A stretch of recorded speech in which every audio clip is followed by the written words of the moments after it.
Hello students.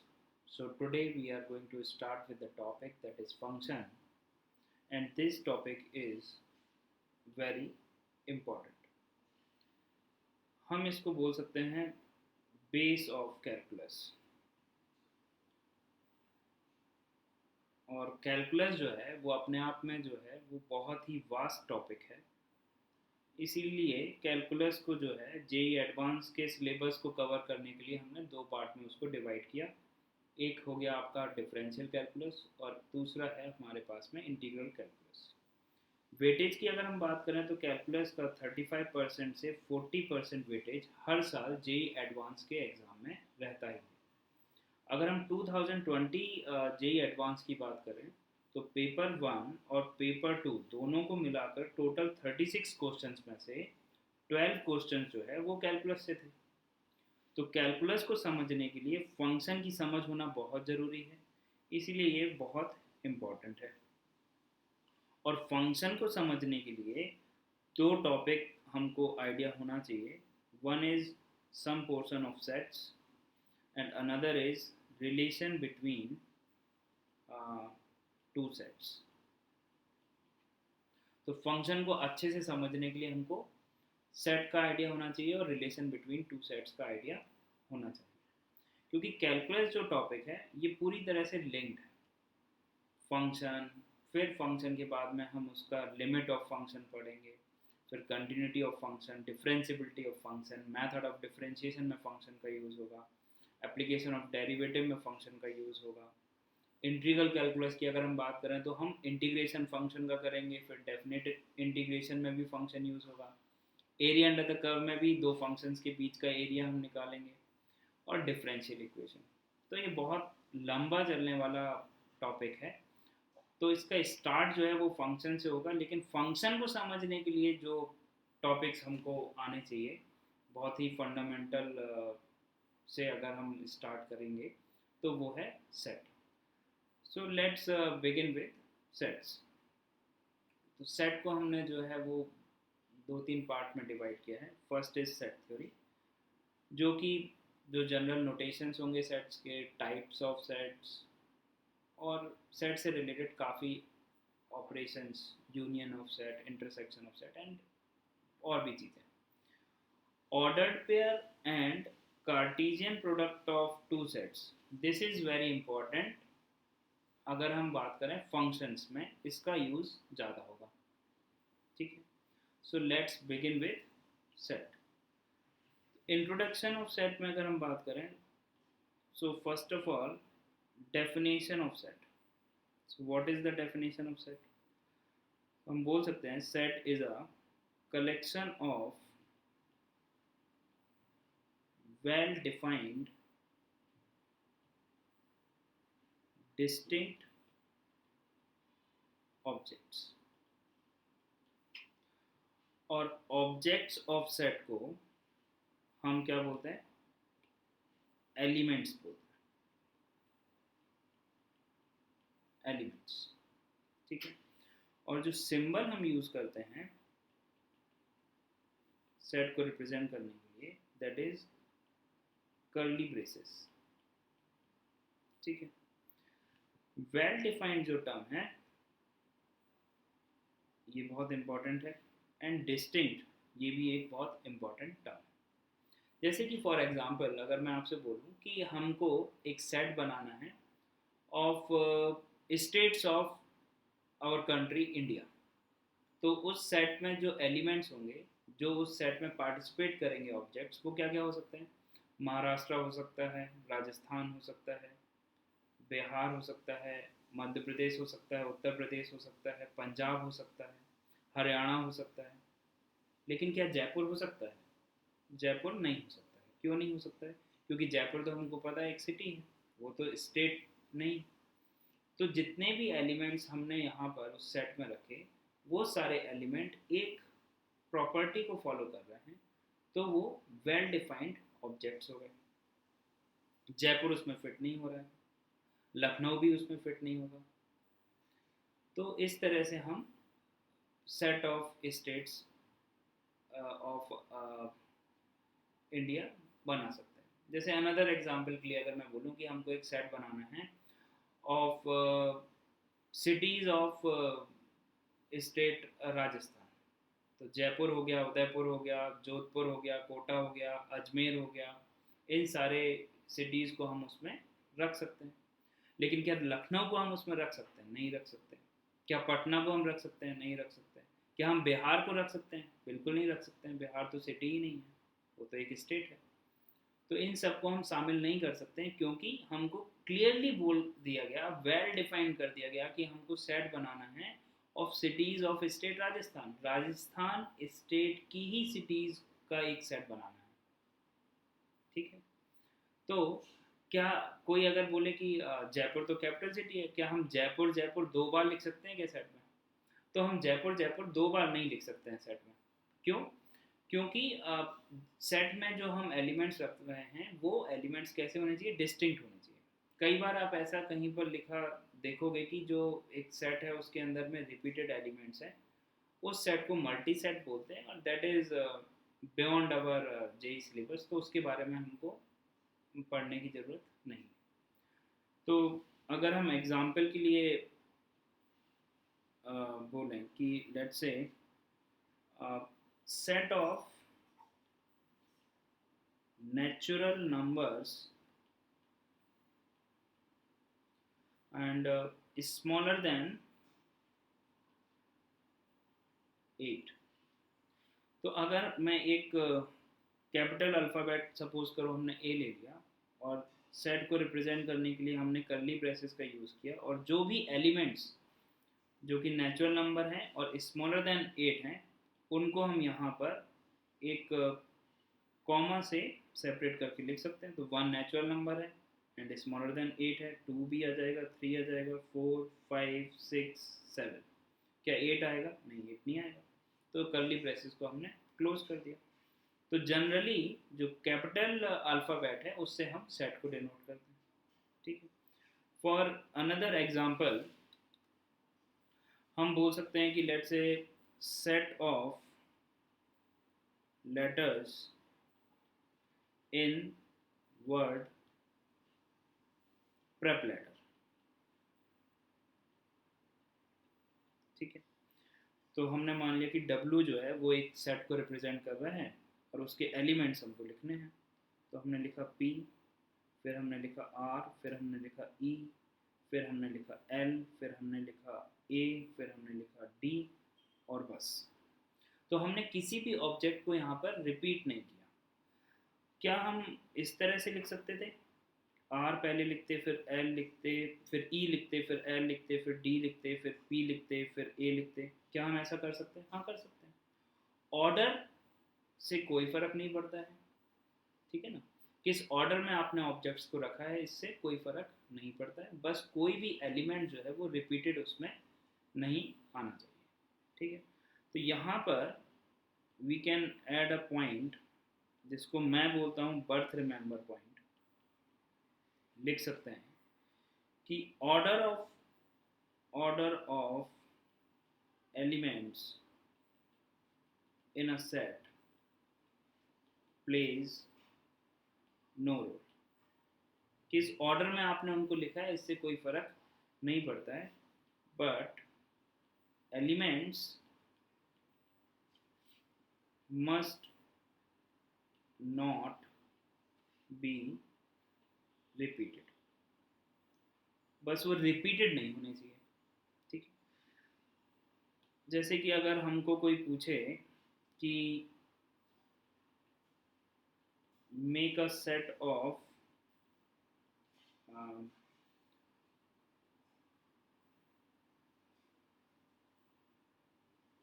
dumb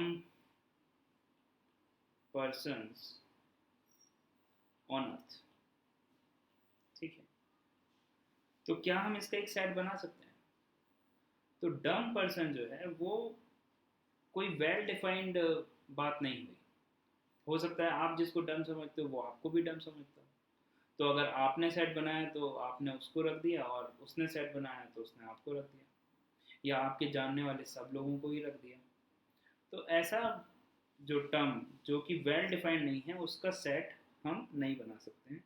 because this डम person जो है वो एक वेल डिफाइंड नहीं है, this is not well defined term. तो हम यहाँ से बोलेंगे कि हम जो है इसका सेट नहीं बना सकते, so we can not make set. ठीक है, वेल डिफाइंड होना जरूरी है। फिर अगर हम बात करें रिप्रेजेंटेशन ऑफ सेट की, तो हमारे पास में there are three forms. First is statement form.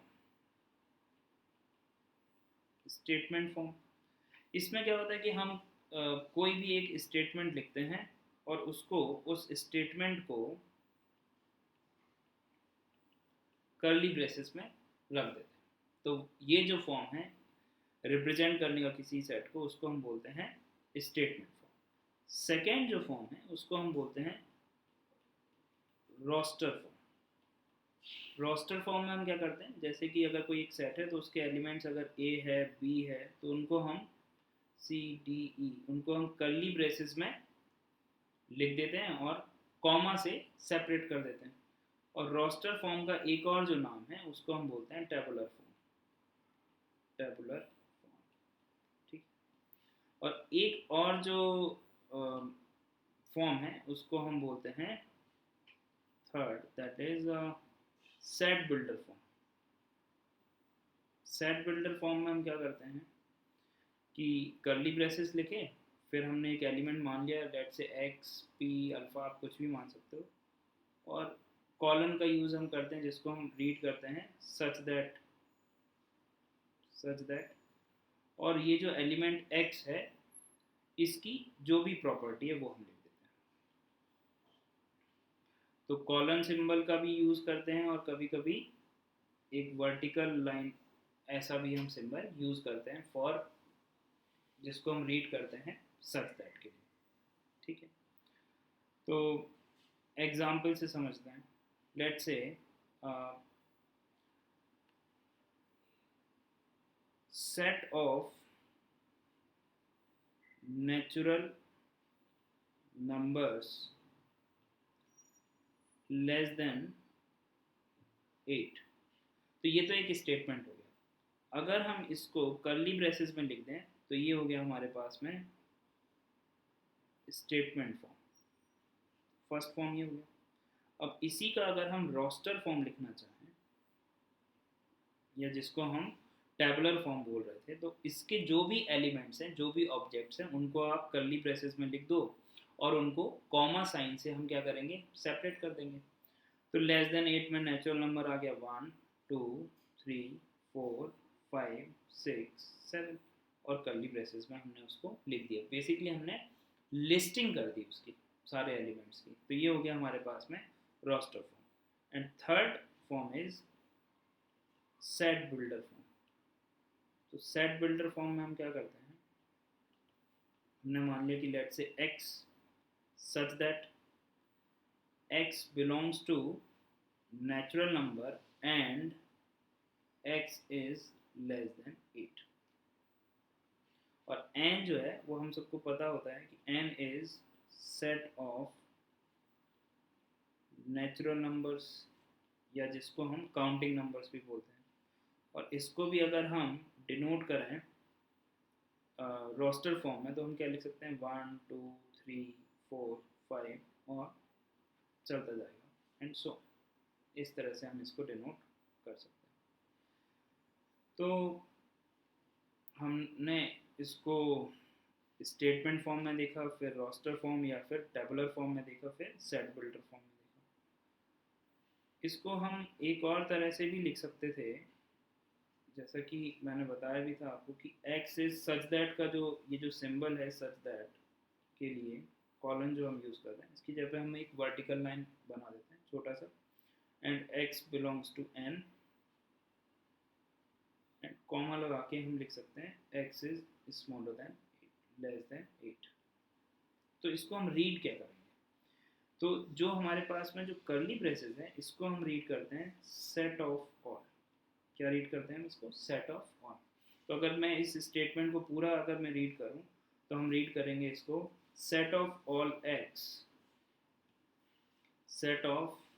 set of all x such that x belongs to n and x is smaller than 8। तो यहाँ पर जो हमने एक सिंबल यूज किया,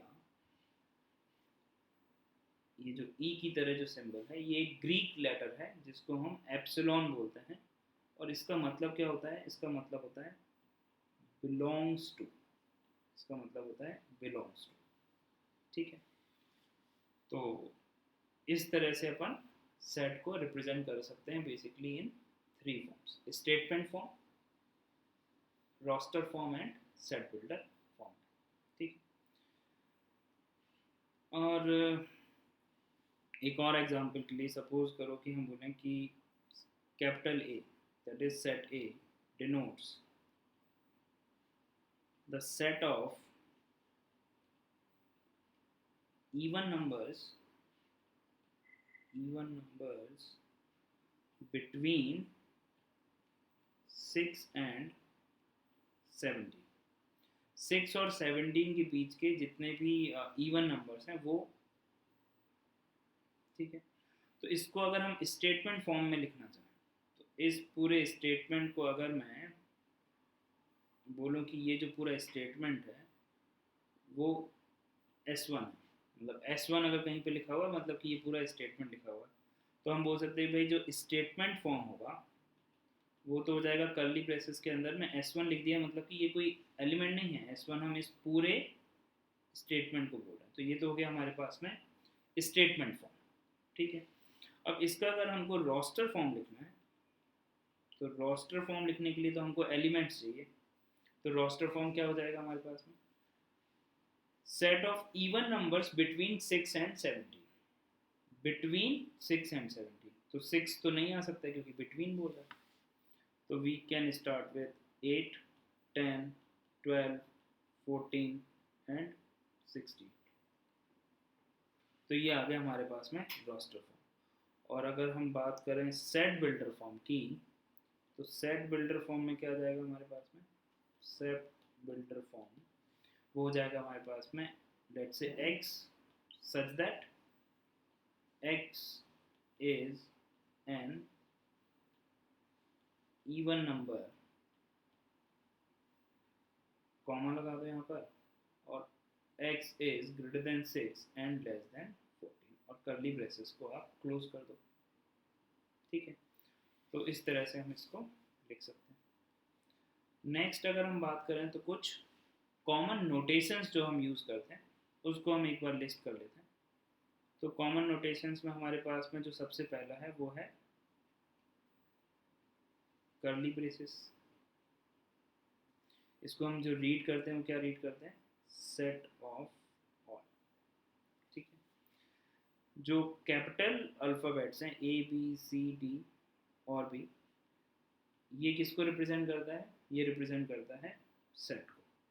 ठीक है, और small A B C D या फिर X Y Z स्मॉल में जो लिखे हुए हैं ये क्या रिप्रेजेंट करता है, ये रिप्रेजेंट करता है एलिमेंट्स ऑफ सेट्स को। ठीक है, जैसे कि अगर मैं बोलूं कि A is, small a is element of set A, तो इस स्टेटमेंट को अगर हम लिखना चाहें तो हम लिख सकते हैं simply A belongs to capital A। इसको जब हम रीड करेंगे तो हम बोलेंगे कि A belongs to set A। इसका मतलब क्या हुआ कि अगर ये लिखा हुआ है मतलब ये लिखा हुआ है कि A is a element of set A। जैसे कि अगर मुझे लिखना है कि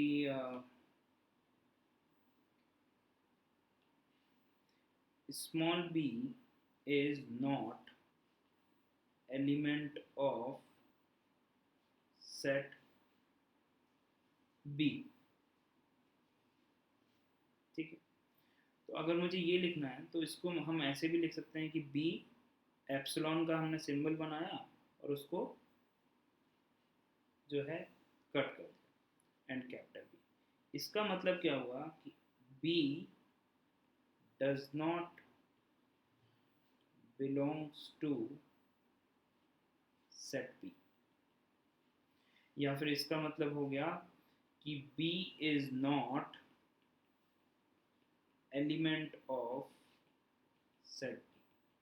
तो हर बार इतना लिखने के बजाय हम डायरेक्टली इतना सा लिख सकते हैं कि B does not belongs to capital B. ठीक है, तो एप्सिलॉन का सिंबल और उसको कट कर दिया। तो इसका मतलब होगा कि बी जो है वो सेट बी का एलिमेंट नहीं है। जैसे कि अगर हम यहाँ पर बोले कि लेट्स से एक सेट हमने मान लिया कैपिटल ए और उसके अंदर में हमने लिख दिया 1 2 3। तो हम क्या बोल सकते हैं यहाँ से, हम बोल सकते हैं कि 1 बिलोंग्स टू कैपिटल ए, ठीक बात है। 2 बिलोंग्स टू कैपिटल ए, ठीक बात है। 5 belongs to capital A, this is wrong statement. 5 does not belongs to capital A, तो वो ट्रू होगा, ये तो फॉल्स हो जाएगा, ये तो गलत बात होगी।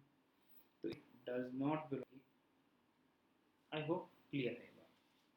ठीक है, तो ये कुछ नोटेशंस हैं जो हम यूज करते हैं जनरल प्रैक्टिस में। So next we have cardinal number और कार्डिनलिटी ऑफ अ सेट। तो इसको अगर हम एग्जांपल से ही समझें, लेट्स से ए जो है वो हमारे पास में एक सेट है 1 3 5 7 9। So A is basically a set of odd numbers which are smaller than 11। ठीक है, उसको हमने यहाँ पर इस तरह से लिख रखा है। तो इसमें जितने नंबर ऑफ एलिमेंट्स हैं अगर हम काउंट करें तो 1 2 3 4 5। तो n ऑफ A जो है वो रिप्रेजेंट करता है of elements in set A। उसी को हम बोलते हैं cardinal number of any set या फिर कार्डिनलिटी ऑफ सेट। तो अगर हम सेट ए का कार्डिनल नंबर पूछें या कार्डिनलिटी पूछें तो जितने एलिमेंट्स हैं उनको काउंट करके आप लिख दो। तो कितने एलिमेंट्स हैं हमारे पास में, 5 हैं।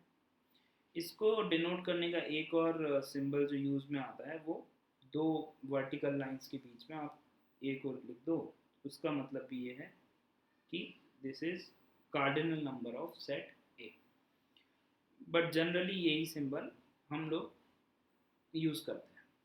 ठीक, एक और एग्जांपल अगर हम देखें, लेट्स से बी जो है वो एक सेट है जो डिनोट कर रहा है letters in the word Malayalam. Malayalam YALAM। ठीक है, ये जो है वो letters in the word Malayalam. इसका हमको NB बताना है। NB का मतलब क्या हुआ कि हमको cardinal number of set B बताना है। ठीक है, तो सबसे पहले हम बी सेट को लिख लेते हैं एलिमेंट फॉर्म में, मतलब कि रोस्टर फॉर्म में लिख लेते हैं। तो आप देखो यहाँ पर M 2 बार आ रहा है, तो हमको तो एक ही बार लिखना है क्योंकि हमको रिपीटेड वैल्यूज जो है, रिपीटेड ऑब्जेक्ट्स हम सेट में नहीं रखते। ए अगर हम देखें तो यहाँ पर तो 4 बार है, हमको एक ही बार रखना है। L जो है 2 बार है, but we have to keep it once. और Y एक ही बार है तो कोई प्रॉब्लम ही नहीं है। तो यहाँ से हमने इस ब्रैकेट को क्लोज कर दिया, तो हमारे पास में सेट बी आ गया। अब इस सेट बी में कितने एलिमेंट्स हैं, तो इस सेट बी में 4 एलिमेंट्स हैं। तो NB cardinality of set B is 4। तो हमारे पास में कितने एलिमेंट्स हैं, 4 एलिमेंट्स हैं। तो हमने इस तरह से इसको लिख दिया। ठीक है, तो अगर हम बात करें यहाँ पर that we have to find number of set, cardinal number of set from each of the following. ठीक है। तो जो P जो है वो क्या बोल रहा है, इसको अगर हम रीड करें तो जो फर्स्ट है, P is a set of all x, set of all x where such that x belongs to natural number and x square is less than, ठीक है। तो वन बाय वन सॉल्व कर लेते हैं इसको। तो हम यहाँ से बोल सकते हैं कि p जो है, इसको अगर हम पहले अगर हम सेट लिखें तो इसमें नेचुरल नंबर होना चाहिए और उसका स्क्वायर जो है वो 30 से छोटा होना चाहिए। तो वन एक नेचुरल नंबर है, उसका स्क्वायर जो है वो 30 से छोटा है। 2 भी आ जाएगा, 3 भी आ जाएगा, 4 भी आ जाएगा, 5 भी आ जाएगा। क्या 6 आएगा? नहीं, क्योंकि 6 का जो स्क्वायर है वो तो ग्रेटर देन 30 हो जाएगा, दैट इज 36। तो नंबर ऑफ एलिमेंट्स जो हैं वो इसमें कितने हैं? 5 हैं। तो हम बोल सकते हैं कि number of element in P 5 है। तो जो कार्डिनल नंबर है सेट P का वो 5 हो गया हमारे पास में। इसी तरह से जो सेकेंड सेट है Q, उसमें बोल रहा है x is such that set of all x such that x is a factor of 20। 20 का फैक्टर है।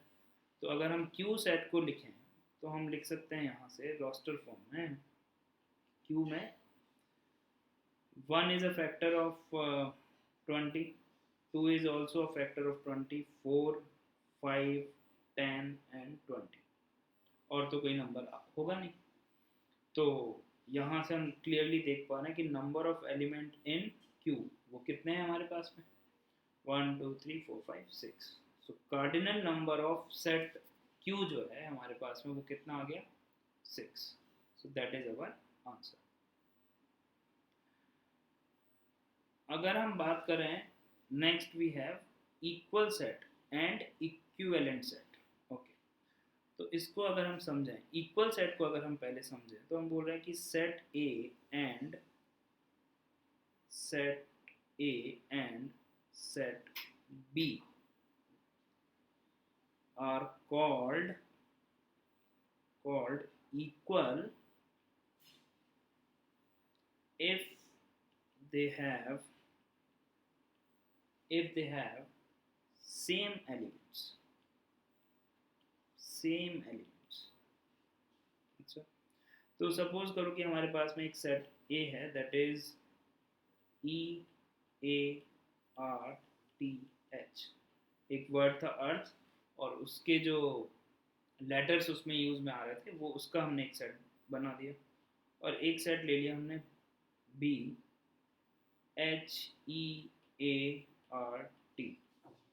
हार्ट।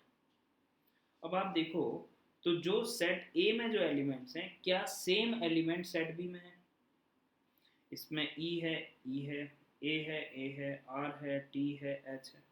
तो हम बोल सकते हैं कि set A and set B are equal, और इसको डिनोट करने का जो तरीका है that is A equal to B.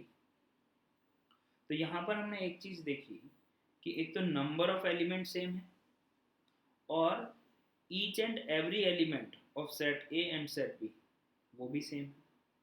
तो इक्विवेलेंट सेट क्या होता है फिर? इक्विवेलेंट सेट होता है A and B, two sets are called equivalent if their cardinality या फिर cardinal number is same। अगर उनका कार्डिनल नंबर जो है वो अगर सेम है तो उनको हम क्या बोलेंगे? Equivalent set. और उसका जो सिंबल है, मतलब कि A इज इक्विवेलेंट, तो ये डबल साइडेड एरो हम लगा देते हैं। तो इसको हम रीड करेंगे A and B are two sets which are equivalent set. ठीक है। सो फॉर एग्जांपल अगर हम बात करें, लेट्स से A हमने एक सेट ले लिया 1 2 3, B is let's say alpha beta gamma। तो number of element in set A is equal to number of element in set B है क्या? हाँ, दोनों में 3 एलिमेंट्स हैं। तो therefore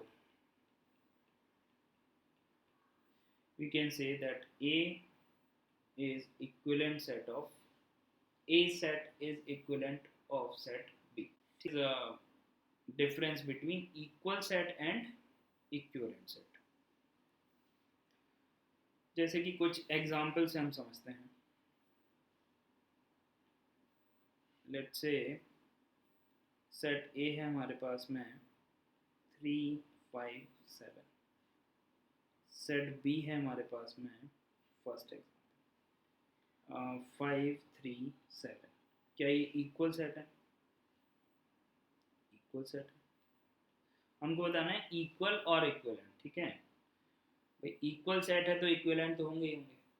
ठीक है, तो हमको कैटेगराइज करना है इक्वल सेट और इक्विवेलेंट.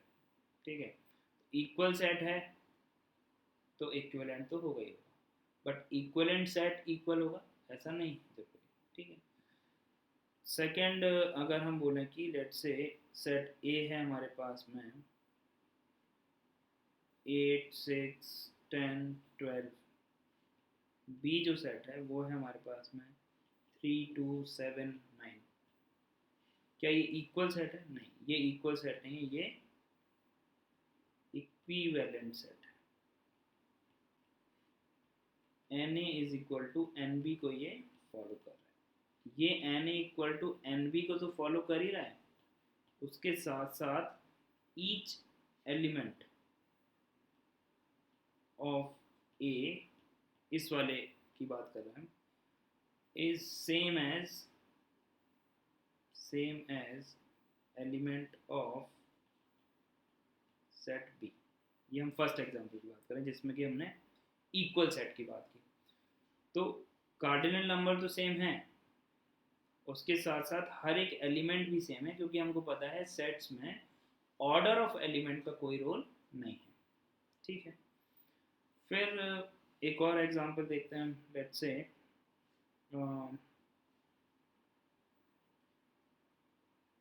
ए जो है वो डिनोट कर रहा है letters of the word member. एक वर्ड है मेंबर, उसके लेटर्स. बी जो है वो डिनोट कर रहा है letters of the word remember.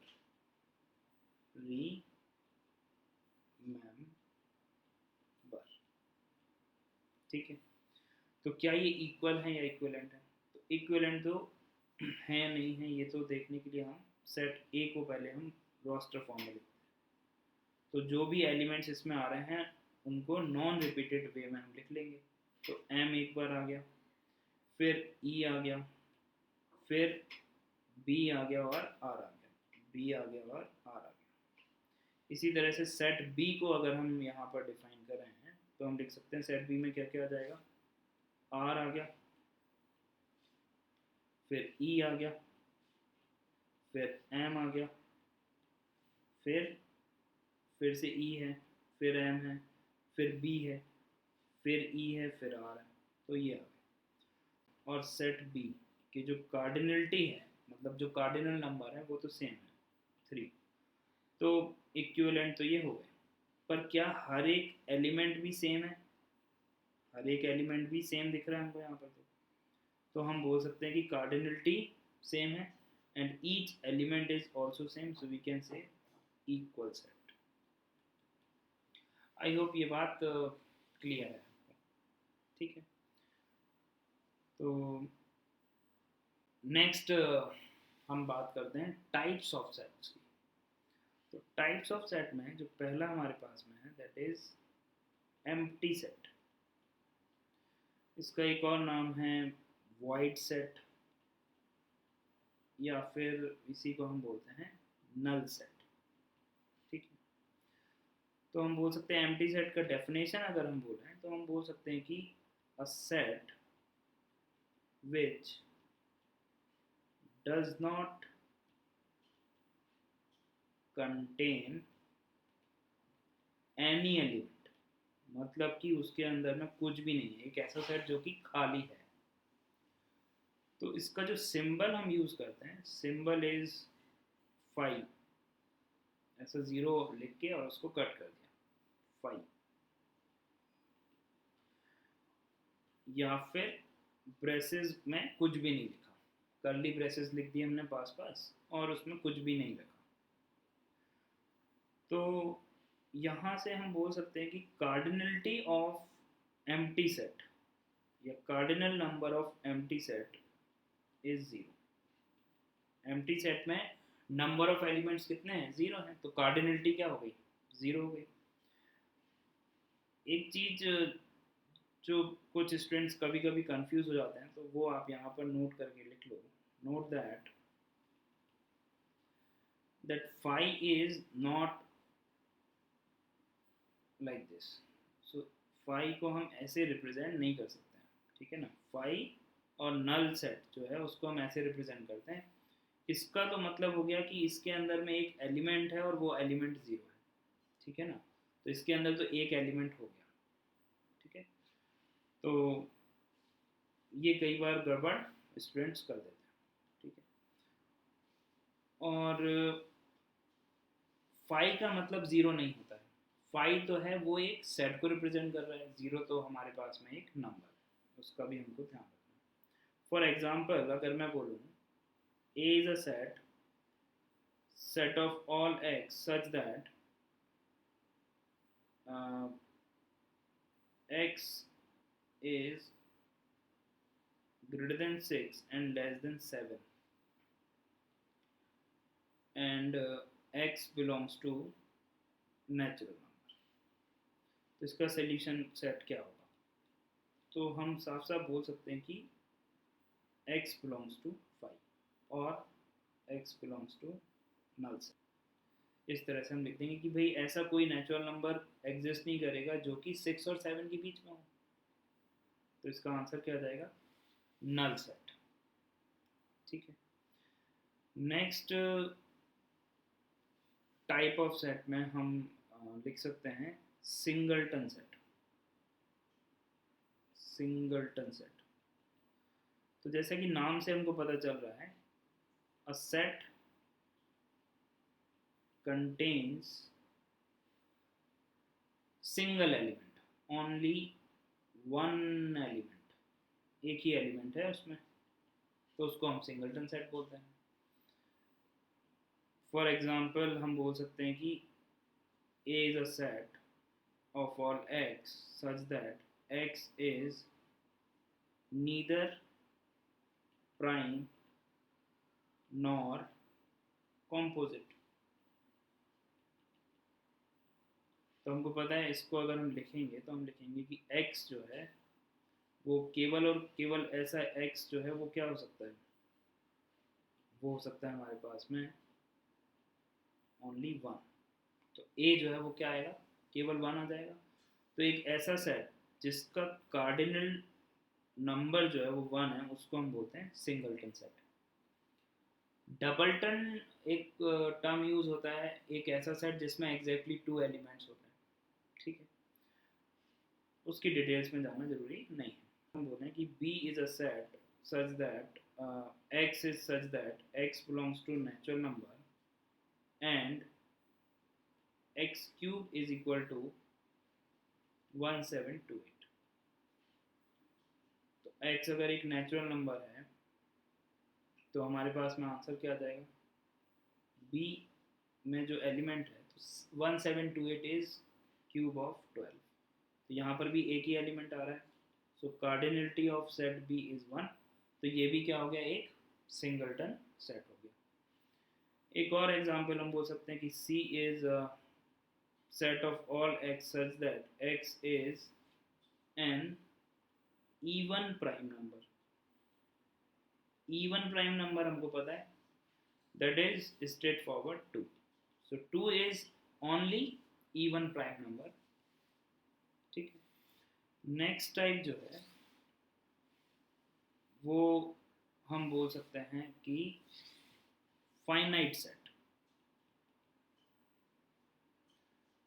Finite set क्या होता है? A set which contains definite number of elements। so अगर हम यहाँ पर लिखें तो हम बोल सकते हैं नोट दैट एम्प्टी सेट जो है क्या वो फाइनाइट सेट होता है? हाँ होता है। Empty set is also a finite set. भाई जो एम्प्टी सेट है उसका कार्डिनलिटी क्या होता है? Cardinality of five empty set is zero. तो ये तो एक फाइनाइट नंबर है जीरो। ठीक है। Another example we can say the set of all colors in rainbow। Rainbow में जो कलर्स होते हैं उनका अगर हम एक सेट बनाएं तो violet, indigo, blue, green, yellow, orange, तो ये भी जो है हमारे पास में 7 कलर्स होते हैं। तो ये भी एक फाइनाइट सेट है, क्योंकि अगर मैं इसको कलर कैपिटल सी से अगर मैं डिनोट करूं तो इसका जो कार्डिनल नंबर है वो एक फाइनाइट नंबर है 7। तो ये भी एक फाइनाइट सेट हो गया हमारे पास में। For another example let's say N, M नहीं लेते हैं, एम ले लेते हैं। M is set of all x such that X belongs to natural number and X is less than 100। इसका अगर हम सेट लिखेंगे रोस्टर फॉर्म में तो हम लिख देंगे 1 2 3 4 और लेस देन 100 है। लेस देन इक्वल टू 100 होता तो 100 भी आ जाता, तो 99 तक ही जाएगा। तो इसमें भी जो नंबर ऑफ एलिमेंट्स है वो काउंटेबल हैं, फाइनाइट है, तो हम इसको क्या बोलेंगे? फाइनाइट सेट बोल देंगे। फिर नेक्स्ट जो हमारे पास में that is infinite set. Infinite set नाम से ही हमको पता चल रहा है the set whose elements cannot be listed। Basically जिसमें डेफिनेट नंबर ऑफ एलिमेंट्स नहीं है, जैसे कि for example set of all integers.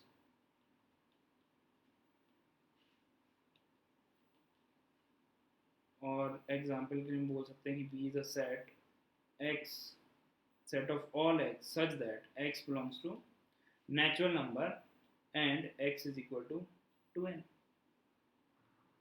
और where n is positive integer. ठीक है। तो सारे जो है यहाँ पर इवन नंबर्स का हमने सेट, उसको जो है हमने सेट बिल्डर फॉर्म में लिख लिया।